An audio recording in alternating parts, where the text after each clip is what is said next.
Amém, meus irmãos. Que Deus nos abençoe, possa falar com a gente através também da sua palavra.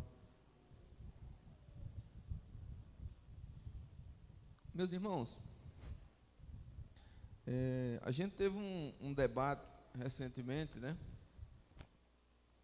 Se deveríamos usar arma, se a pessoa deveria ter arma em casa, se não deveria ter arma em casa. E foi um debate longo. E aí tivemos vários tipos de visões a respeito desse assunto. E aí, eu não vou trazer minha opinião sobre esse assunto, mas sobre um outro assunto, sobre uma outra arma, que eu digo a vocês que não apenas devemos ter, mas que devemos usá-la constantemente. E hoje o tema da reflexão de hoje é vencendo o inimigo com a arma da palavra. Essa arma ela é fundamental porque ela vai servir para qualquer tipo de situação, em qualquer tipo de momento que você esteja, você vai poder usar essa palavra, você vai poder usar essa arma e você vai ser vencedor, porque ela te dá poder e autoridade para vencer. E aí é interessante que o apóstolo Paulo, quando ele escreve aos Efésios, Efésios capítulo 6, ele vai dizer que a nossa luta não é contra pessoas, não é contra carne nem sangue, mas contra principados e potestades. Logo, a gente precisa entender que quando Cristo estava aqui, ele não estava lutando contra os judeus, ele não estava lutando contra, por exemplo, o Império Romano, ele não estava lutando, por exemplo, contra aqueles povos pagãos daquela época. Eles não eram os inimigos de Deus. As divindades, ou muitas vezes até as estátuas, não são inimigos de Deus. Os inimigos de Deus, ele é o diabo. E não porque o diabo tem poder contra Deus, mas infelizmente porque o diabo tem poder contra nós, e Deus nos ama. E por isso ele ainda luta por nós, não contra o diabo.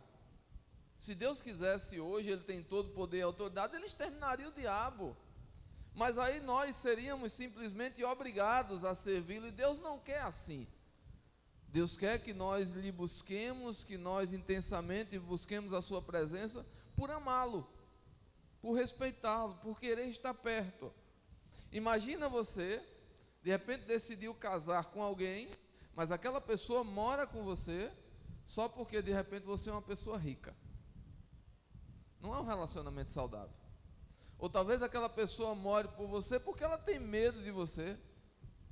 Estava assistindo uma reportagem esses dias e um homem colocou uma mulher, pediu uma medida protetiva contra uma mulher, porque só em um dia essa mulher mandou 1000 mensagens para ele. E mensagens assim, ó, ou você fica comigo, ou você vai morrer, ou vai acontecer alguma coisa ruim com você. Então assim, esse tipo de relacionamento nunca é saudável, nem entre pessoas. Imagina você e Deus. Deus quer que tenhamos um relacionamento perfeito e pleno. Já me perguntaram, por exemplo, pastor, por que Deus fez a árvore do conhecimento lá no jardim? Porque se ele não tivesse feito, Adão e Eva não iam ter comido. Mas aí ele não seria um Deus de amor, que deu ao homem a condição de querer ou não ele, de buscar ou não andar com ele. Por isso que se a gente pensar de uma forma muito simplista, eu poderia dizer que a única escolha que Deus nos permite ter é justamente se queremos ou não andar com Ele. Isso é decisão pessoal nossa. Mas para isso a gente precisa sim estar bem armado, porque essa caminhada com Deus não é uma caminhada fácil. Porque relembrando o que eu falei em Efésios capítulo 6, nosso inimigo não são as outras pessoas. Ah, pastor, mas e aquele bandido? Essas pessoas são usadas pelo nosso verdadeiro inimigo para nos fazer mal. Infelizmente o ser humano é mau, e aí já conspira contra os outros seres humanos, e por exemplo, o diabo apenas aflora no seu coração aquilo que já está lá. E aí ele vai lá e rouba alguém.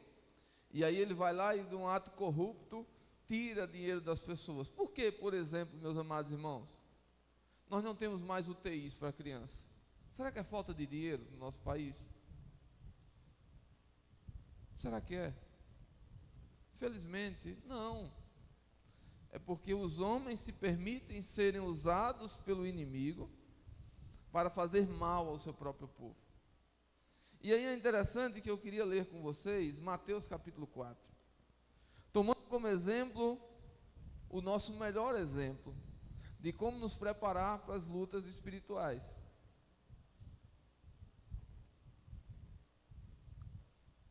Quando você vai, não sei aqui quem já usou algum tipo de arma, mas quando era criança, por exemplo, eu gostava muito de estilingue. E aí você ia caçar, a gente morava numa zona rural, então a gente ia caçar, pegava o estilingue, pegava umas pedrinhas, e a gente ia procurar rolinha, procurar anum, porque se a gente matar é um pássaro gostoso de se alimentar.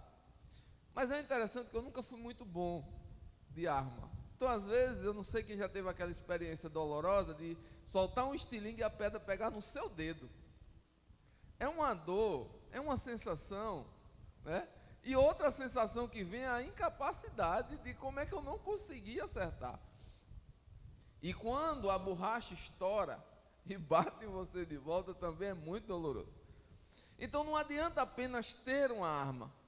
Você precisa estar preparado para usar essa arma. Então nós sabemos, e eu creio que é de comum acordo, que a palavra de Deus ela é infalível. O diabo ele treme por medo dessa palavra, porque essa palavra é eficiente contra todas as ciladas dele. Mas o que é que a gente precisa? Saber usá-la. Por isso, no capítulo 4 de Mateus, capítulo 3, a gente vê um momento maravilhoso, público, que é o batismo de Jesus. Capítulo 3, Jesus é batizado de uma forma pública e linda, maravilhosa. Jesus vai até João Batista, Jesus é batizado. Naquele momento do batismo, todos estavam vendo aquele momento tão especial. E aí a Bíblia conta que naquele momento ali o Espírito Santo de Deus desce sobre Jesus de uma forma pomba. E aí Deus fala, a voz de Deus é ouvida: esse é o meu filho amado, em quem eu tenho prazer. E depois de Jesus sair das águas, agora ele vai para um momento que não é mais público, é um momento particular. E isso já nos deixa uma reflexão, que a maioria das vezes as nossas lutas são particulares, não públicas. Os maiores desafios que nós vivemos contra o inferno são momentos particulares. Às vezes eu com eu mesmo. O diabo, ele tentando a mim, me trazendo sugestões e eu lidando com aquela realidade. Mas é interessante que no versículo 1 a Bíblia diz que a seguir, depois de batizado, a seguir Jesus foi levado pelo Espírito ao deserto para ser tentado pelo diabo. Isso nos traz uma reflexão interessante. Não foi um acaso, não era porque Jesus estava em pecado, era um momento de trabalhar de Deus. Deus permitiu essa circunstância, Deus permitiu esse momento. Muitas vezes, meu irmão, nós vamos para o deserto, nós vamos para o confronto pela permissão de Deus. Porque Deus, Ele quer nos trabalhar. Jesus era Deus encarnado, mas como homem ele precisou viver algumas experiências humanas, para inclusive nos mostrar o porquê. É uma pergunta: por que o Espírito Santo leva Jesus para ser tentado pelo diabo? Qual é a finalidade disso? Era justamente para mostrar que Jesus como homem suportou as tentações, e a partir daí ele nos dá a condição também de suportar, e ele nos ensina como fazer isso pela palavra, se preparando pela palavra. Tudo é possível vencer pela palavra. É possível vencer nossos costumes, nossos comportamentos, nossos medos, nossas angústias. É possível vencer, porque as armas do diabo contra nós são armas secretas e internas. Por isso é interessante pensar que agora Jesus sai de um cenário de louvor, de êxtase, de alegria, e agora vai viver um momento de deserto. E é interessante, meus amados irmãos, que Cristo, sabendo do que iria viver, ele começa o quê? A jejuar. Se você tem uma guerra, se você tem uma batalha, se você tem uma luta, você precisa se preparar para ela. Ninguém vai para uma competição sem treino.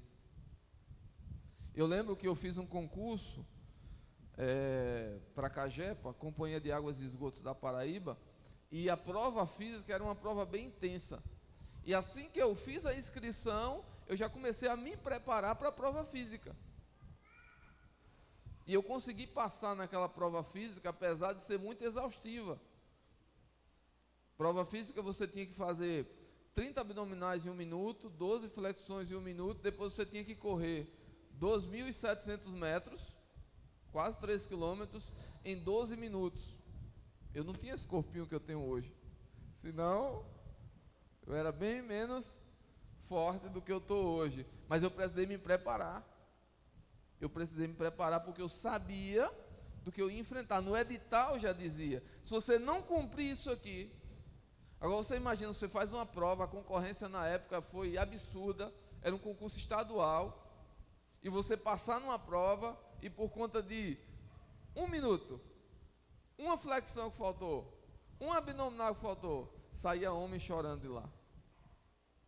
Aí Jesus, sabendo do desafio que ele ia viver, ele foi levado com um propósito para ser tentado, para se preparar para esse ministério que ele ia viver constantemente. E aí ele disse, espera aí, eu tenho que fazer algo diferente, eu vou agora jejuar. Nós estamos vivendo algumas batalhas intensas, terrenas, espirituais de uma profundidade grandiosa, e às vezes a gente não para nem para orar, e quer vencer. Parece estranho. Você está lutando muito por um filho, você está lutando muito pelo casamento, você está lutando muito pelo trabalho, você está lutando contra um desejo que está no seu coração. Jejue, ore, busque a palavra, se encha da palavra, aí você vai vencer. Se Cristo precisou jejuar 40 dias, e mesmo depois de ter jejuado 40 dias, ele teve fome, e na primeira oportunidade física o diabo, é agora. É agora que eu vou pegar ele. Porque são nas nossas fragilidades que o diabo procura espaço. 40 dias de jejum, de oração, de consagração. E aí Jesus tem fome e o diabo diz, essa é a oportunidade. Porque geralmente a oportunidade está no nosso desejo. Está naquilo que a gente anseia, está naquilo que a gente busca, está naquilo que a gente precisa e que a gente quer. E às vezes isso é tomado até como desculpa. Ah, Senhor, mas eu estava precisando disso. Quantas e quantas vezes as pessoas procuram desculpa para justificar o seu pecado. E existe uma frase que eu gosto muito. Quem se justifica não muda. Quem muda é aquele que reconhece. Eu errei, eu falhei. É interessante que às vezes a gente tem uma dinâmica com os filhos, talvez vocês vivam isso. Eles brigam, eles erram. O que é que a gente quer que eles façam? Simplesmente reconheçam.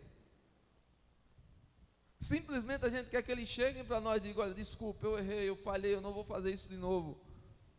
Nós não queremos que ele mude. Nós não queremos que ele cole o copo de novo que ele quebrou, a jarra que ele quebrou. A gente quer simplesmente que ele diga, eu errei. Mas às vezes quebra e diz, não, mas não foi eu não, eu estava passando, foi o pano, foi o vento, né? Ou foi o outro. Meus amados irmãos, o princípio da vitória, principalmente dos nossos erros e falhas, é o reconhecimento, nós somos pecadores. E se a gente não tomar cuidado, no primeiro espaço que a gente der, na primeira falta, no primeiro desejo, na primeira necessidade, o diabo vai entrar na nossa vida. Vai procurar um espaço. E aí ele tem aqui uma contestação. Então, o tentador aproximou-se e disse a Jesus, estou lendo aqui o versículo 3, se você é o Filho de Deus, espera aí, que retórica é essa? Jesus tinha saído de onde? Quem foi que tinha dito que era o pai dele? Esse é o meu filho amado. Deus tinha dito, esse é o meu filho. E parece que agora Satanás tenta colocar em xeque quem ele é. Quem você é? Tu não é crente? Tu não é filho de Deus? Por que tu está sofrendo? Porque de repente, tantas igrejas no Rio Grande do Sul, evangélicas, sérias, foram inundadas pela água. Eles não são crentes? Eles não creem em Deus? Isso é uma dúvida recorrente, porque parece que no nosso século as pessoas querem colocar em nossa mente que, por sermos filhos de Deus, não merecemos, ou não podemos, ou não devemos sofrer. As maiores experiências que a gente tem com Deus, meu irmão, eu creio que você não é diferente de mim, foram em meio a sofrimentos. Porque o sofrimento nos leva a uma reflexão muitas vezes profunda. E a maioria das vezes que nos afastamos de Deus, hoje eu conversava isso com o Aliel, meu irmão, ele falando que graças a Deus um jovem lá da nossa cidade entregou a vida para Jesus, e ele falando de quando aquele jovem está ali animado, feliz, e aí a gente conversando sobre isso, eu disse, olha Aliel, a gente precisa ter cuidado porque o que mais nos afasta de Deus é quando estamos confortáveis. Quando a gente está muito bem de vida, quando as contas estão tudo pagas, quando os meninos estão tudo com saúde, quando tudo vai muito bem, a gente parece que começa a esquecer que Deus é o mais importante da nossa vida. E aí a gente vai se afastando, a gente vai perdendo a comunhão, a gente vai perdendo esse relacionamento profundo. Mas aí Deus permite mais uma vez que venha uma luta, que venha um deserto, que venha uma dificuldade, para a gente mais uma vez desembainhar a espada da palavra, para que a gente volte para a luta e entenda, no mundo terão aflições. É inerente a todo ser humano. E aí ele questionando aqui quem Cristo é, ele diz, olha, se você é o Filho de Deus, manda que essa pedra se torne em pão. Jesus responde, como? Com a palavra. Jesus, ele, nesse momento aqui, ele usa Deuteronômio capítulo 8, versículo 3, e ele diz, o ser humano não viverá só de pão, mas de toda palavra que procede da boca de Deus. Lá no Deuteronômio capítulo 8, no versículo 3, o povo estava discutindo sobre a saída ali do Egito, e Deus tinha mandado maná do céu, Deus mandando providência, Deus estava dizendo, olha, o pão é importante, o alimento é importante, o saciar a necessidade de vocês é importante, mas nada disso substitui a presença de Deus na nossa vida. Se a gente não entender que Deus é mais do que tudo, que Deus é mais especial do que qualquer coisa que a gente possa ter, a gente vai viver como as pessoas vivem hoje, correndo atrás do inalcançável, porque só Deus é preenchedor de tudo que a gente precisa. E aí é interessante que o diabo, parece que ele pega, tentando nesse diálogo, tentando pegar Jesus no contraponto, então quer dizer que é a palavra, então já que é a palavra, então eu vou usar a palavra também. E aí o diabo, ele levanta e leva Jesus até a cidade santa, até Jerusalém. Ele coloca ele sobre o pináculo do templo e diz, se você é o Filho de Deus, mais uma vez as mesmas indagações. Se você é crente mesmo, se você é filho de Deus mesmo, se foi Deus mesmo que trouxe você para cá, então se joga daqui, porque está escrito, oxente, o diabo sabe da Bíblia. O diabo estava quando a Bíblia foi sendo escrita. Não só escrita, ele estava ao lado quando ela estava sendo vivida. E aí o diabo usa a Bíblia, usa um texto bíblico e diz ao Senhor, aos seus anjos, ele dará ordem ao seu respeito, e eles o sustentarão nas suas mãos, para que você não tropece em nenhuma pedra. E isso aqui está onde? Em um dos textos mais conhecidos da Bíblia, que está aberto na casa de muita gente por aí, Salmo 91. O diabo recorre ao Salmo 91 para dizer a Jesus: não é a palavra? Então, se é pela palavra, obedece então.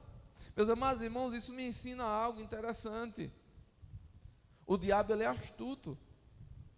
E o diabo hoje continua usando a palavra, os púlpitos, a boca dos pastores, que estão longe da presença de Deus, para enganar a igreja. O que é que o povo quer? Segurança.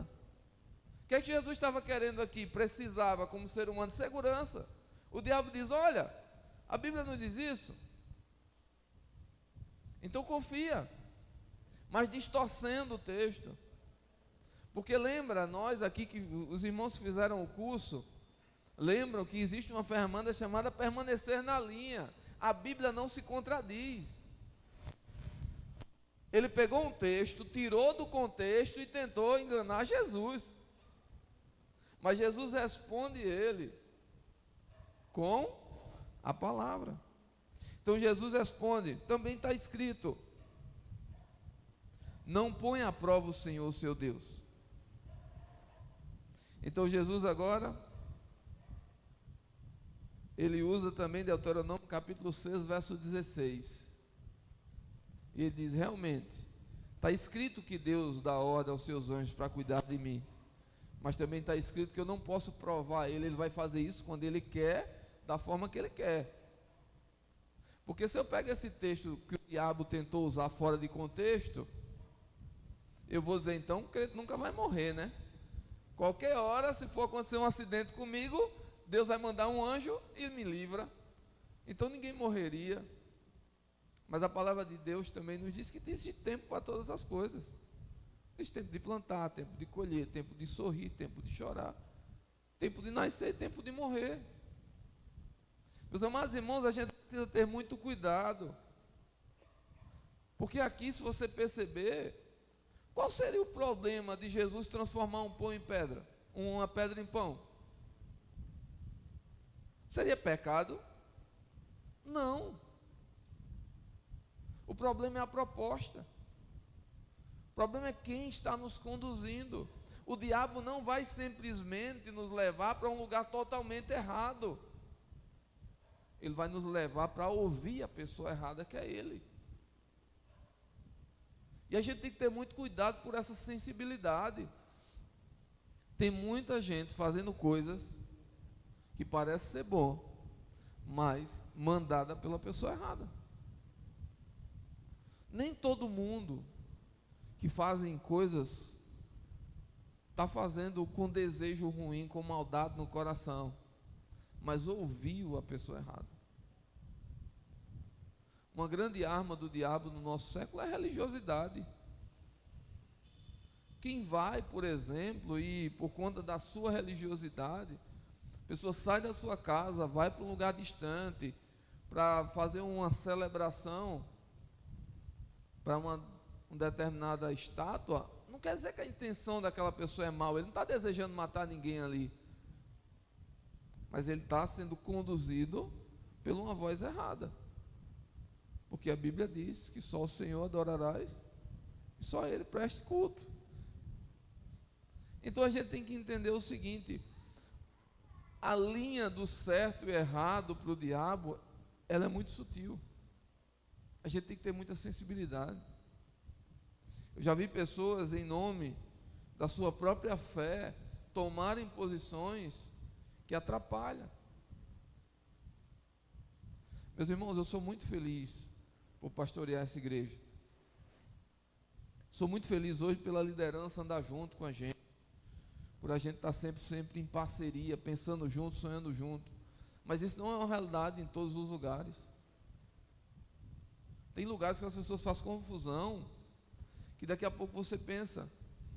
Recentemente eu ouvindo uma pregação do pastor Luiz Saião, ele contando um testemunho, que na Europa o pastor Russell Shedd foi pastorear uma igreja, e quando ele começa a pastorear uma igreja, a intenção dele, muito vocacionado, muito missionário, e ele começa a falar para a igreja, ensinar para a igreja, que a igreja precisa ir para fora e fazer missões, e falar do amor de Jesus, e dizer que só Cristo salva. A liderança daquela igreja de repente chegou para ele e disse: não, pastor, aqui não, a gente está muito bem, olha que igreja bonita nós temos, todo domingo a igreja cheia, todo muito bonito, se a gente for evangelizar, vai vir gente que a gente não conhece, e aí vai vir gente que tem um comportamento diferente da gente, então, vamos mudar esse negócio de evangelizar aqui, não é assim não. É isso.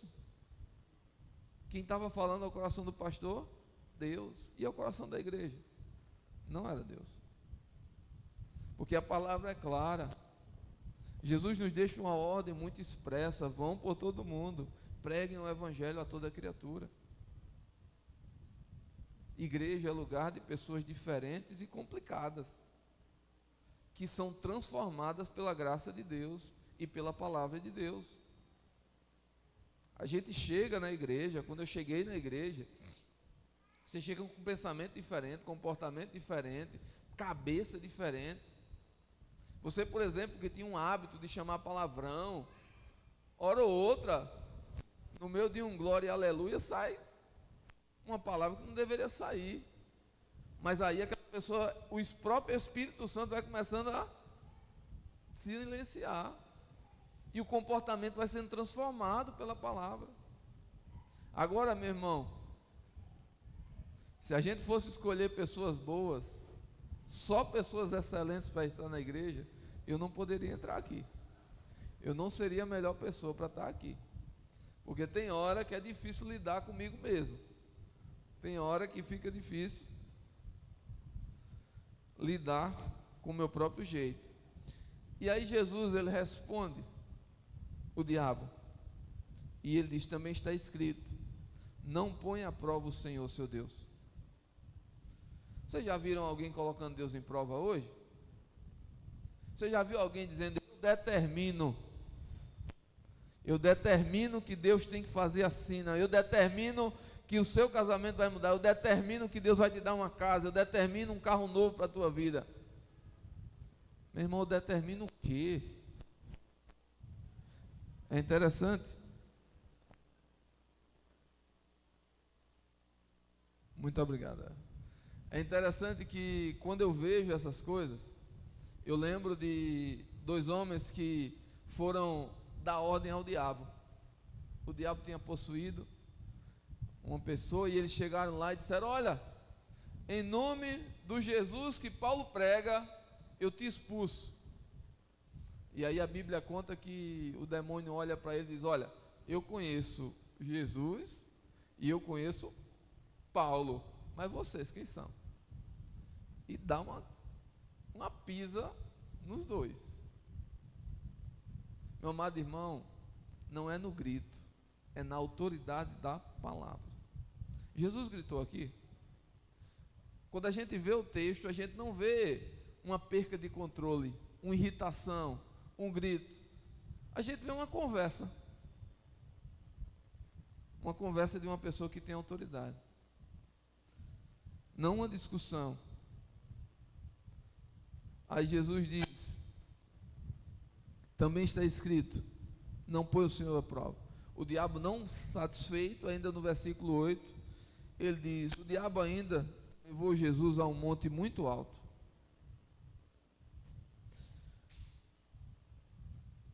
mostrou-lhe todos os reinos do mundo e a glória deles, e disse: tudo isso lhe darei, se você se prostrar e me adorar. É interessante aqui, meus amados irmãos, que nós vemos agora uma terceira área que o diabo até hoje atua: a vaidade. O diabo achava que o que Jesus queria era poder, ele não sabia que era a cruz. É uma coisa que fica clara. Às vezes tem pessoas que acham que o diabo sabe de tudo. Ele não é onisciente. Deus é, isso é atributo de Deus. O diabo não sabe de tudo. O diabo não sabe o que eu estou pensando agora.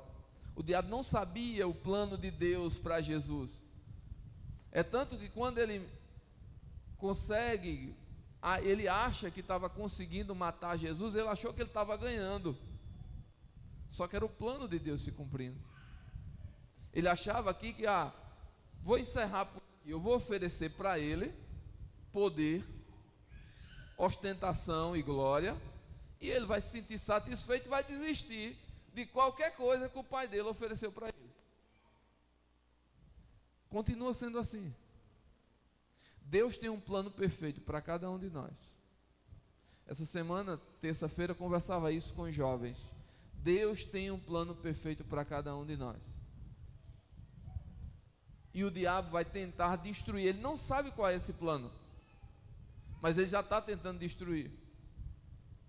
Eu testemunhei para eles, na época que eu namorava ainda com Regilane, as decisões que eu tomei, as coisas erradas que o diabo sugestionava e eu, gostando, queria fazer. E se naquele momento, naquelas horas, eu tivesse escolhido coisas piores, eu poderia ter destruído a família que hoje eu tenho. Se Jesus fosse tolo e não tivesse espiritualmente ligado com Deus, ele poderia ter dito: rapaz, olha que escolha, o diabo está me oferecendo o mundo, a glória desse mundo, as riquezas desse mundo, e o que Deus está mandando eu ir para uma cruz, morrer por esse povo. Parece que não é uma escolha muito sensata, né? Aí você tem que parar, meu irmão, minha irmã, e pensar: o diabo não oferece coisas ruins, não. Agora, o fim, o preço é alto. Pare e pense um pouco. As propostas que já surgiram no teu coração. Quantas vezes eu e você, em determinado momento da nossa vida, já não pensou em desistir? Porque ser crente é difícil. É difícil mesmo. Ser religioso e ir para uma igreja, o cara ir para uma igreja e sair, beber, ir para uma igreja e sair, trair a mulher, isso tem muita gente fazendo e é fácil. Ser crente de verdade é difícil. Por quê? Porque é fazer o que eu não quero fazer. A minha luta, eu já falei isso na igreja, a minha maior luta não é contra as pessoas, mas é contra os desejos do meu coração, que o diabo sabe e me tenta. Jesus está com fome, eu vou oferecer pão. Jesus está de repente com medo de algo, eu vou oferecer segurança. Será que ele quer o quê? Poder? Então eu vou dar poder para ele. Olha quanta coisa o diabo estava oferecendo para Jesus. Quanta coisa de repente ele não oferece para mim e para você, para que a gente desista do que ele tem para nós, da vontade dele, da graça de Deus, do amor de Deus, da vida eterna. O diabo quer nos tirar de um lugar que ele nunca irá. Ele não nos quer nesse mundo, porque esse mundo um dia passa. Ele quer nos tirar de um lugar que ele nunca vai, e que ele sabe como é, porque ele já foi de lá, mas ele foi expulso de lá, e por não poder mais voltar para lá, ele quer impedir que nós possamos ir. Por isso que a missão dele é matar, roubar e destruir. Por isso que a tentativa dele é nos fazer parar, e a gente só vai conseguir continuar usando a arma da palavra. E aí ele diz: tudo isso eu darei se você simplesmente me prostrar. Foi alguma coisa difícil? Ele pediu algo grande para Jesus? Come esse pão, se joga daqui. Jesus sabia que se jogasse, Deus ia guardar mesmo. E simplesmente se ajoelha, se prostra. Mas aí Jesus, mais uma vez, tira a bainha, tira a sua espada e dá mais um golpe final, né?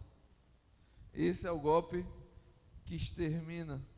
E ele diz: olha, vai embora, Satanás, porque está escrito: adore ao Senhor, o seu Deus, e apresente culto somente a Ele. Só a Ele preste culto. Deuteronômio capítulo 6, versículo 13, é onde está esse texto. E a Bíblia ainda vai dizer lá em Deuteronômio, sabe por quê?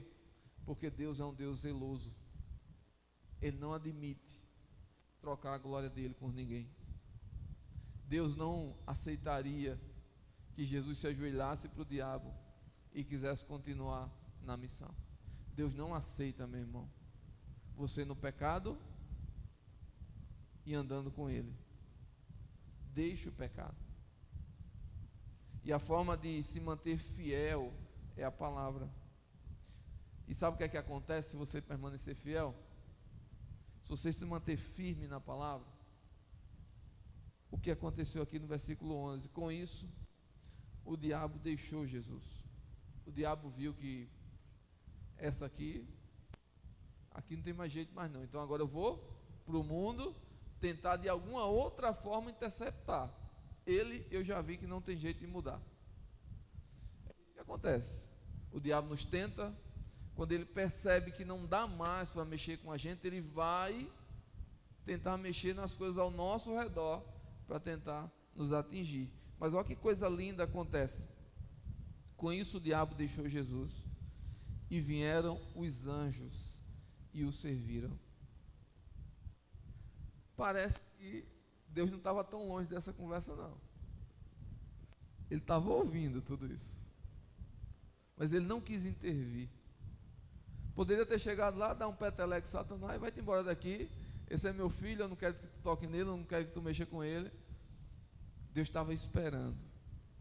Meu filho, eu tenho tudo para você, eu tenho pão, eu tenho cuidado, eu tenho poder, eu tenho a glória, eu tenho tudo para você, mas eu quero que você escolha isso.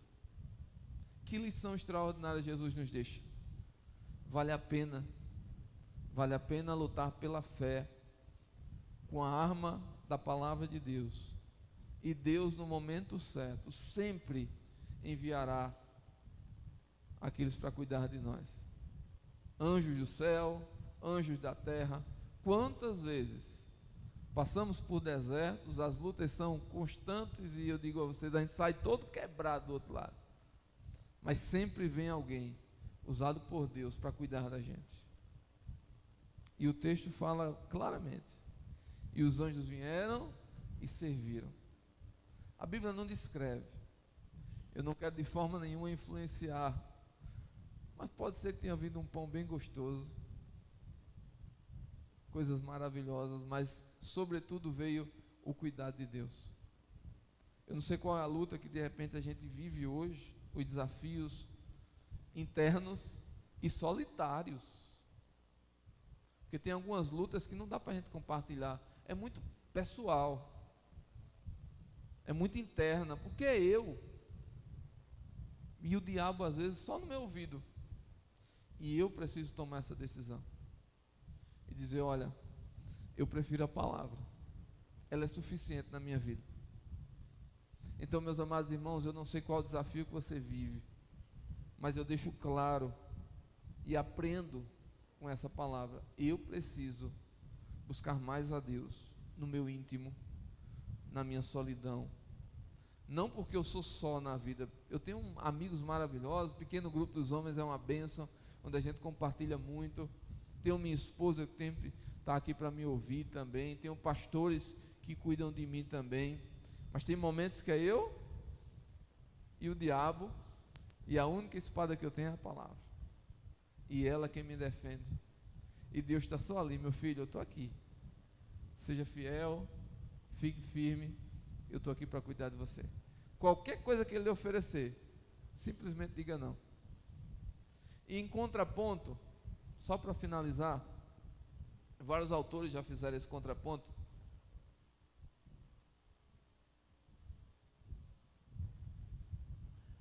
A gente vê lá no Gênesis um momento de tentação, onde o homem estava num jardim, não lhe faltava pão, ou seja, não lhe faltava alimento, fruta de todos os gostos, um lugar arejado, um lugar maravilhoso, um lugar de paz, um lugar de muita harmonia. Não estava só, tinha uma mulher ao seu lado, estava tudo bem, mas ele escolheu dar ouvidos ao diabo. Ele escolheu não ouvir a Deus. Jesus só, num deserto, continuou fiel. Jesus nos ensina, e a Bíblia diz isso, ele é o nosso segundo Adão. Porque por um só homem veio o pecado ao mundo, mas também por um só homem a salvação foi dada ao mundo inteiro. Obrigado, Jesus, porque o Senhor foi fiel. E que eu possa ser fiel também a Ele e a Sua palavra.